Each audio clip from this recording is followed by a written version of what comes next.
Hello, I'm Dr. Scott Watier. And I'm Tommy Welling, and you're listening to the Fasting for Life podcast. This podcast is about using fasting as a tool to regain your health, achieve ultimate wellness, and live the life you truly deserve. Each episode is a short conversation on a single topic with immediate actionable steps. We cover everything from fat loss and health and wellness to the science of lifestyle design. We started Fasting for Life because of how fasting has transformed our lives, and we hope to share the tools that we have learned along the way.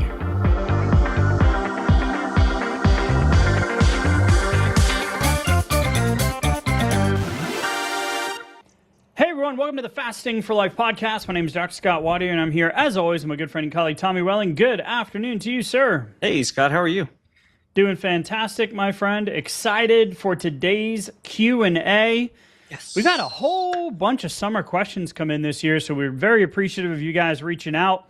Mm-hmm. And we get lots, so we picked the ones that we think are going to be the biggest kind of reach and really kind of answer some of the pressing questions that you guys have been submitting to us.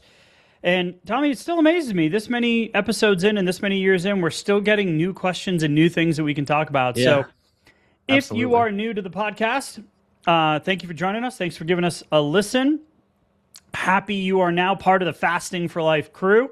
If you want to know more about how fasting transformed our lives, head back to episode 0, episode 1, give it a listen. I'll give you some insights into how fasting transformed our lives, why we do what we do, why we have the podcast, the challenges, the resources on the website, the coaching, etc. Because it's been that impactful for us and now so many of you listeners. If you are a long-term listener, thank you so much for continuing to support us and be on this journey with us. Because as we know, once you lose the weight, the journey doesn't stop there. Now we got to figure out how to foundationally adapt fasting to a long-term sustainable lifestyle, giving you that confidence, that freedom, and that health and longevity that you've truly been looking for all these years, getting off of that diet mentality and diet roller coaster. So fasting for life, fasting freedom, that's what we want for each and every one of you. So Tommy, when we get into the conversations today, we've got some questions that came in from listeners. I'll kick it off here in just a sec. Mm-hmm. I want to give a shout out to Scooby_RD, straight to the point, exclamation point. So we got a 5-star review on Apple. Thank you. Appreciate that. Been enjoying your podcast for some time now and appreciate how much great info you pack into a short amount of time. You cover multiple topics, get straight to the point, so many details regarding IF and overall health. It also helps that you add humor. That's me. Right. I will take credit for that. Absolutely. Scooby_RD. No, I'm just kidding. And great personality to the show. Thank you so much for all your great insight. Wow. Thank you, Scooby_RD.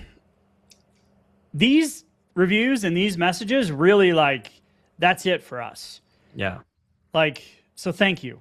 I don't have any other words to put to it, but just gratitude and thank you for taking the time to send us your kind words and regards. Absolutely. Fuels us. It does. Yeah. It absolutely does. So, all right, Tommy, let's get into it. Have a contact us. So, came through through email. So, one of our fasting OGs from across the pond, as I like to say, coming to us from the UK. Her name is Michelle. She says, I've been listening to your podcast since the very beginning. It's been a constant source of motivation and clarity for me. Well, that's good to hear because sometimes we record episodes and I'm like, I really hope that lands. Right. Yep. So that's good feedback. Mm-hmm. We do miss the mark time to time, but sure. I appreciate those positive words. I've been fasting using OMAD approach on and off for about 10 years. Wow. You've been doing this longer than us, Michelle. That's awesome. I recently gave birth to my son in September, and with the demands of having a newborn, eating once a day became the most convenient routine. After listening to your advice, I shifted my meal from the evening to lunchtime. And here's her quote, and that single change has been a complete game changer. Wow. I've now lost more weight than my original target. I feel great in my clothes. My energy is up, and my blood work looks good too. Shout out. Amazing. Virtual high five. This is the only diet that has truly worked for me. It's simple, inexpensive, and sustainable. Nice. She keeps going. I'm no longer a slave to the kitchen with constant prepping, eating, and cleaning. Thank you both for the guidance you share. It's made a real difference in my life. Warm regards, Michelle. Wow. So, you're welcome, Michelle. We have a baked in shout out here. So appreciative of you sharing your story with us. And I wanted to highlight you today because it's not really a question, but it's more of a mental shift in how we want to think about our fasting lifestyle. And the key points here were it's simple, inexpensive, and sustainable. And she says before that, this is the only diet that's truly worked for me. So to be honest, most people come to fasting for weight loss. Right. Now, you and I had experience with intermittent fasting before we read Dr. Fung's book and started our own journeys and ended up here a few years later. But I wasn't just doing it for weight loss at that point because I had done all of the counting calories and tracking macros and nutritionists and body fat testing and CrossFit and all these other things, right? I had started to see the labs tick up and the blood pressure tick up and the central weight gain and all these other more anthropometric visual and physiological changes, not knowing that my fasting insulin was super high, yet all of my other blood panel numbers were normal. Yeah, I had the weight. I had the ticking up liver enzymes. I had the low T for years. Yep. And then I had the borderline sleep apnea. Those were my big, battles drivers that I was up against. Yeah. So here's the shift, because what Michelle is pointing out here is that she's figured out over 10 years how to use OMAD as her standard kind of maintenance simplification of her life schedule. Sure.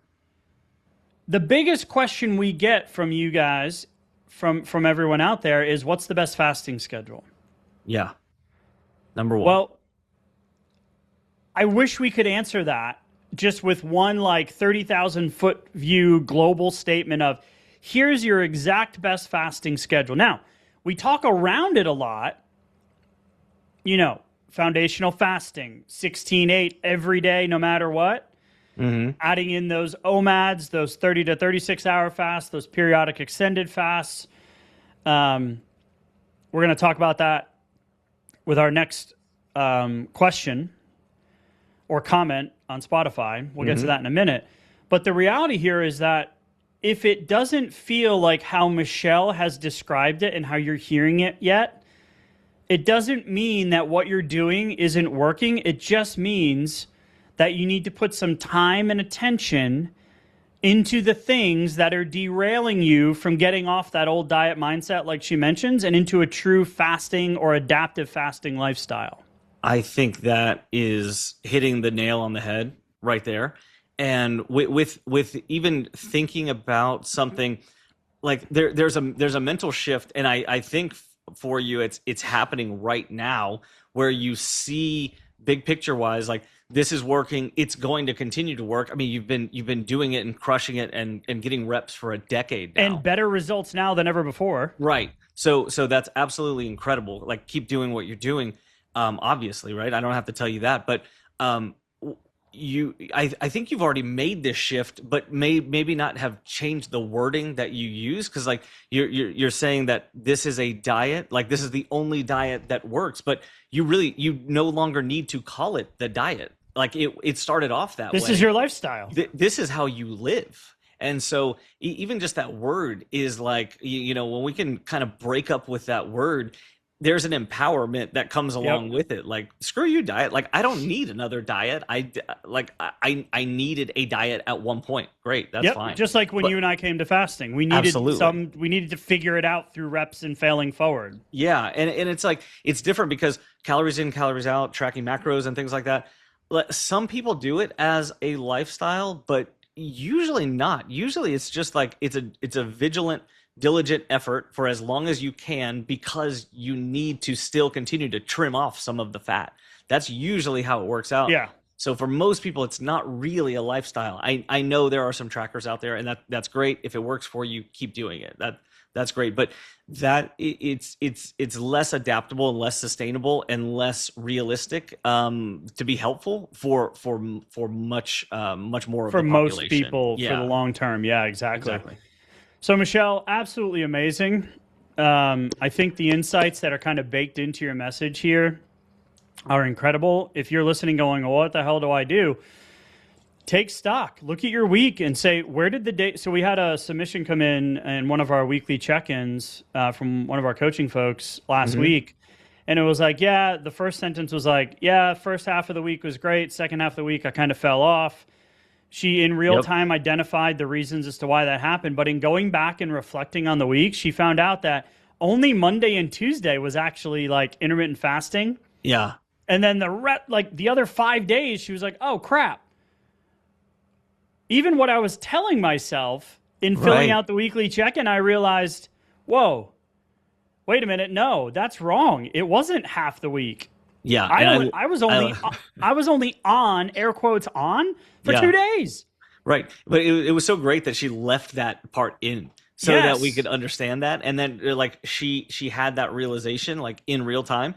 Because so much of what we tell ourselves, like using the word diet, is like it shapes how we think about the rest of things, like it matters. So even just the realization, putting that spotlight, oh, wait a minute, it was only 2 days that I was on. Okay.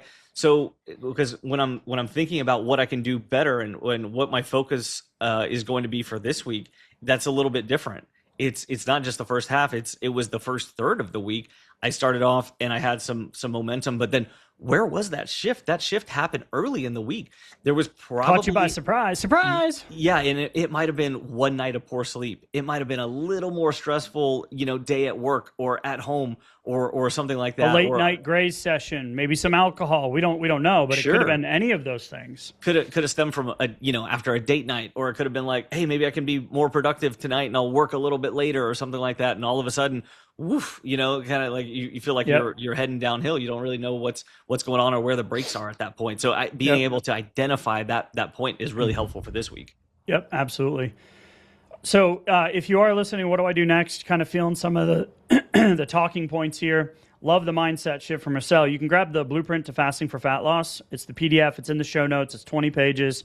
Gives you some really good science and structure and who, what, when, where, and why of how to continue to get these reps. So, Michelle, from across the pond, thank you for reaching out.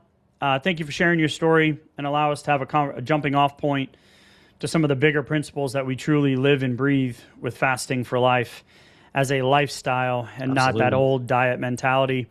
All right, Tommy, let's go to the next one. Coming to you. Mm-hmm. So over on Spotify, we got a submission here, a comment from Maddie L. And she says, I'm a woman in my early 20s, have a degree in health sciences, love that you guys are huge proponents of fasting. I was overweight for the last 3 years, or I have been, whereas during my younger years, I used to be in the best shape of my life. I can 100% relate. But I do think you guys negate the benefits and sometimes the necessity of longer than a 24-hour fast. For example, 24-hour fasts do not work well for me. I think it'd benefit more listeners to cover benefits of longer fasts. So I'm really, really glad that you put this here. And this was on episode 271. So Maddie, hopefully, in the meantime, you've been able to see some of the other episodes and check some of those out, because we definitely have a lot where we talk about the benefits of some of the longer fasts. So maybe you just haven't heard that just yet. But like, for example, my foundational fast at this point is a 20-hour fast daily. That's my like maintenance foundational floor. But I still regularly love to go to 36 to 48 hours. Once a year, I'll do a 5 to 7 day fast, because I feel like that's a really good reset for me. I feel really well. It gives a nice mental break just to remove some of that food noise. And it's just like, flexing that muscle is just something important to me. It's just part of who I am at this point in my fasting journey. So, but you going beyond the 24-hour mark, I mean, my favorite benefit as someone who was overweight is the fact that you get additional burn time. So that additional burn time can be the difference between, hey, I'm doing OMAD, or maybe I'm doing some good nutritional 2 meals a day over here, but I want some more burn time. When you go to around 23 or 24 hours, depending on exactly what you're doing within your nutrition opportunity windows, there might not be a whole lot of caloric deficit left there. There might not be a whole lot of margin. So maybe if there's only, let's say there's a 500 calorie deficit, then if you were doing that very well and diligently every single day, then in theory, it's approximately 1 pound of fat per week. And so for some of us, depending on how much weight you have to lose, how long you've been doing this, or how well things have been working in the past, that might feel a little bit slow, or it might be a little hard to measure even from week to week, because that can easily be overridden by just 16 ounces of water that changes spots in your body within your hydration buckets. So to your point, I love the idea, and I love doing a 30 or a 36-hour fast. There's absolute really, really good burn time during that, where it gives you a little bit more, not like leeway to do worse things during your nutrition window, or to like go off track or add in some more calories or whatever, but it gives you a little bit more buffer. It's just like having a financial cushion. Like, do you really want to, measure out your bills to the penny for the month if you don't have to? No, I mean, you'd rather have a little bit of a financial cushion so that you don't have to be just, scraping to the penny. So same thing with your calories, or with your, with your fasting, burn time. You don't really want to be kind of trying to measure it out to the penny, if that makes sense. It's nice to have a little bit of buffer in there, buffer burn time, right? Yeah. What episode was that comment on, Tommy? I don't remember. The comment was on 271. Okay, so on 214 we talk about extended fasting. 215, excuse me. Mm-hmm. And then we've done multiple conversations around 7-day extended fast. We have a resource on our website. It was one of the first resources we ever created. It's the fasting timeline, and it gives you all of the checkpoints of what happens post 24-hour fast. Yeah. So stem cell regeneration, BDNF in the gut, GABA, autophagy.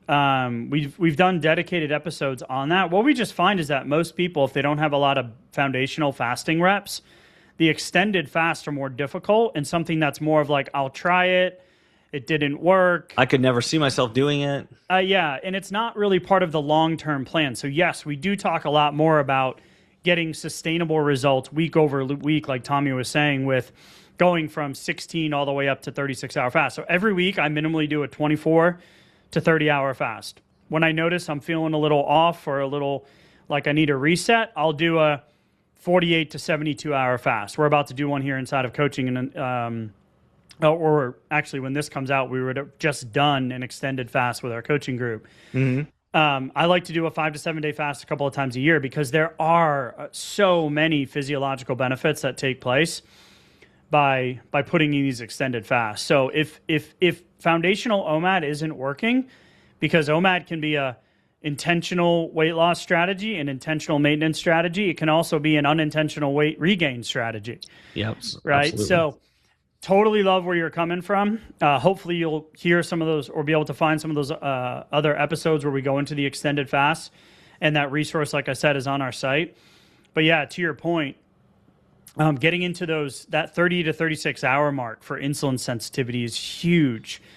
The plateau breaker, the 48 to 72 hour fast, right? And the 1 year reset, the 1 to 2 time a year reset, that 5 to 7 day water fast, we absolutely love it. So keep going. Thanks for the comment. Thanks for listening.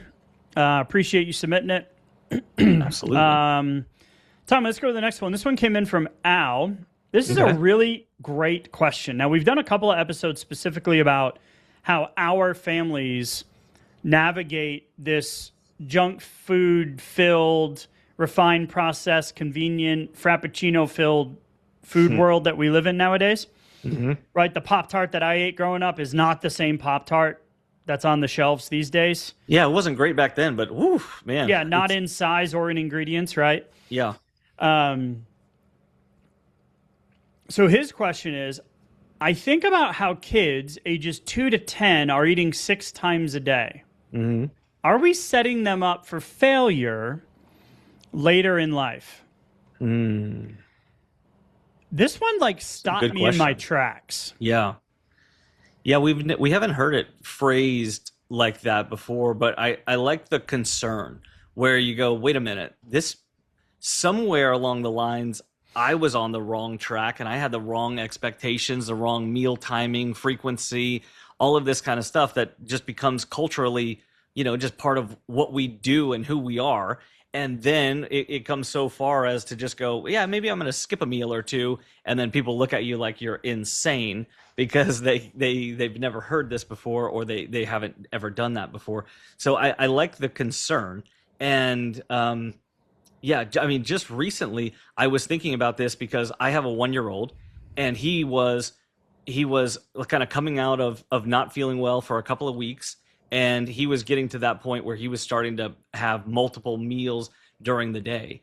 But he only had a few days like that, and then he got sick, and so he wasn't eating very regularly, mostly just milk, not solid food, because his appetite just wasn't great. So I went and looked up, and this was just a few weeks ago. I went and looked up, just out of curiosity, what is the total daily energy expenditure for a 1-year-old? Turns out it's around 1,000 calories a day. As crazy as that sounds, because my energy expenditure calculated out is around 2,200. And so to be basically half, but he's 1/8 my weight, was mind-boggling in the moment, which is exactly why I absolutely love this question coming up. So, yeah, so thinking about this, big picture, I resonate with this question because I say this to my wife often. I'm like, man, it feels like there's cupcakes and donuts and junk food at every sporting game. Yeah. At like twice a week in school. Oh, yeah, I had a cupcake today. Wait, it was somebody's birthday. Somebody's birthday, yeah, of course. Oh, okay. And then when our son Noah is in daycare a couple days a week, it's like he eats with us in the morning some days. We don't force it. And then he goes to school, and it's like snack time, and then it's lunch, and then it's snack time, and then it's coming home and snack time, and then it's the pre-pantry raid before dinner, and then it's the food before bed. But so if we are setting them up for failure, if what we're giving them is junk food and refined processed sugar-laden crap, let's just be honest. Okay. Yeah. Not to say our kids don't ever have it. My wife makes frosted protein donuts once a week for the kids. Yeah. Now, they're homemade, there's protein in them, clean ingredients, right? But like they look forward to that as their breakfast once a week. Mom, I want donuts. Versus the Shipley's donut, I used to be very apropos to walk through the bakery aisle because I love a good like flaky, fruity turnover. Okay, yeah. Right, back in the day. Of course. And you look at like one of the turnovers, it's like 500, like the blueberry muffin or the scone at Starbucks is like 500 calories. Yeah, but think about 500 calories right there. I mean, if your total daily energy expenditure was 2,000 calories and you took in 500, that's literally supposed to be 25% of your day. One little scone. That's supposed to fuel you for 6 hours. It's not going to take you 6 minutes to eat the dang thing. 8 bites 6 later. hours worth of fuel. That's crazy calorie density right there. Yep. So I agree with you. And this is just how we do it. I'm not telling parents out there what to do by any means. Of course. I can only speak from the life-changing experience of having children, right? Of what we do and how do we... And I had a conversation with our nanny the other day. And so during the summer, a couple times a week, we have someone come in and help because I work from home. My wife's in clinic. So, 4 or 5 hour blocks a couple times a week. And we've known her for a while, but she used to work at the kids club at the gym, and she's fantastic. And so she's getting to kind of figure out the rhythm of like when our kids eat lunch and what they eat and what our food choices are. And she was here early the other day, and I was like, yeah, the big kids will come down and they know that they've got the protein burritos and they've got the Greek yogurt bowls, and they've got the oatmeal, the protein oatmeal, and they've got all. And I realized, I go, hey, by the way, you're going to hear the word protein a lot in our house, right? Yeah, you can have the snack, but what's your protein choice as they get a little bit older? But to your point, Tommy, why? I mean, from 3 to 5 years, it's 12 to 1,800. For 3 to 5 year olds, that's their estimated total daily energy expenditure. Yeah, Why? that's more than a lot of full-grown adults, too. Yeah. Why? Yeah. Because my wife, when she's cutting to try to lean out, she's around 1,800, 1,900 calories. Mm-hmm. So my 5-year-old is the same. That's why, the old adage is like, man, if you have boys, get ready for that grocery bill because they just eat 24/7, right? They're like empty pits. Right. So it's not the frequent eating, it's the food choices or or what you're providing them to eat, right? Yeah, true. So when you're looking at 6 to 12, it's 1,400 to 2,200. My TDE is 2,385. Mm-hmm. I sit behind a desk, I get my walks in, I do my 3 to 4 resistance training workouts a week. So your growth rate, the brain development, the brain uses about 25 to 30% of our daily energy reserve. Yeah. But theirs is growing. Plus their activity level. My 4-year-old never stops moving. Even in the movie theater, he's jumping around. He's moving, constantly moving. So you've got the increased physical activity. You've got the growth spurts. You've got the brown fat activation. And then 13 to 19 years, you've got puberty, muscle mass development, 1,800 to 3,200 calories for calories per day for an 18 to 32-year-old. Never mind sports and brain stimulation at school and all these different things that are taking place. So no, we're not setting them up for failure as long as we're providing them with quality nutrition most of the time. And my kids now know that carbs give them energy, protein builds their muscle, and fat is great for their brain and their focus and their sleep and feeling good on a day-to-day basis. Sure, yeah.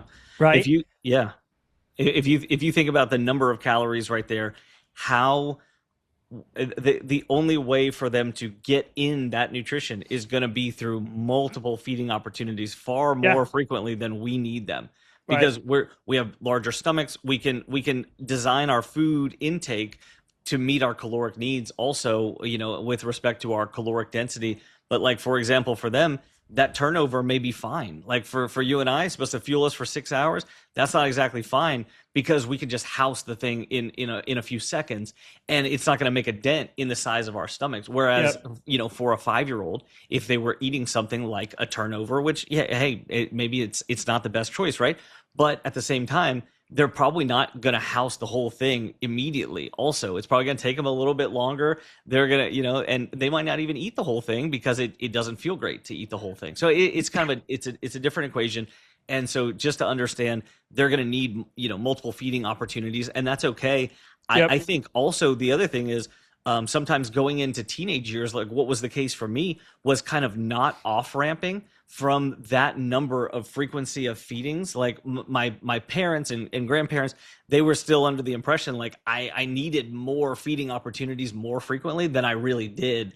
And it didn't feel comfortable at the time, but there was still some pressure like, oh no, you're not going to eat what I cooked. And so it's like, hey, finish your plate. Your mom worked hard. I cooked this.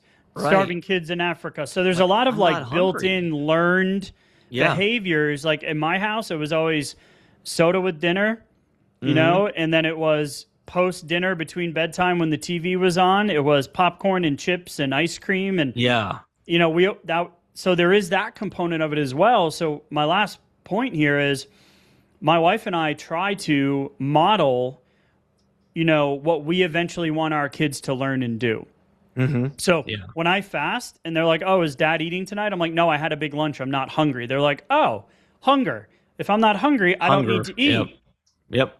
And I asked them, like, we had a really lazy day this last weekend. We didn't have anything on the schedule other than church, and it was great. That's nice. We were watching a movie in the afternoon. Everybody was hunkered down on the couch, and my daughter goes, Dad, can I have a snack? And I was like, you can, but are you actually hungry? Or are you just kind of bored and want to do something? She's like, Great question. I think I just want to do something. I was like, all right, let's go outside. Yeah. We went outside. We played for a little bit, came back in. She's like, Dad, I want a banana. I'm like, great. That makes sense. Because we have that mindlessness that's built into our behaviors at this point and that learned kind of behavior over the years. Yeah. So I love this question. No, I don't think we're setting them up for failure as long as we're modeling what we want them to learn in terms of good nutrition and fuel practices. And obviously, we're not just feeding them junk all the time in the world that we live in, which I complain to my wife often about. the daycare snacks and the treats and the post-sport games kind of options. It's like, oh, here's some Doritos, here's some fruit snacks, and here's a Gatorade. I'm like, oh, well, there's 120 grams of sugar. Great. Right. So anyway, Al, love where you're coming from. Love the question. Absolutely. Hopefully that gives you some insight into the way we think about it. And again, we can only speak from our experiences and what we do, not telling any parents out there what they're doing is wrong or to go and change everything and do it right. By no means, hopefully it didn't come across that way. Of course. All right, last one here, Brenda. This is a tough one, Brenda. Brenda said, morning, I was trying to find the water that you talked about in May 10th of 2021. I'm like, I have no idea what I did yesterday, Brenda. But she said, I was trying to find the water that you talked about when you get bored with water. I can't seem to find it, LOL. Okay, so that's years ago. I don't know if what I'm doing now is what I was doing then, but I can tell you what I do now. When I get bored with water, I do Element, LMNT. It's an electrolyte packet with sodium and electrolytes in it. Mm-hmm. I love that. That spices up my water.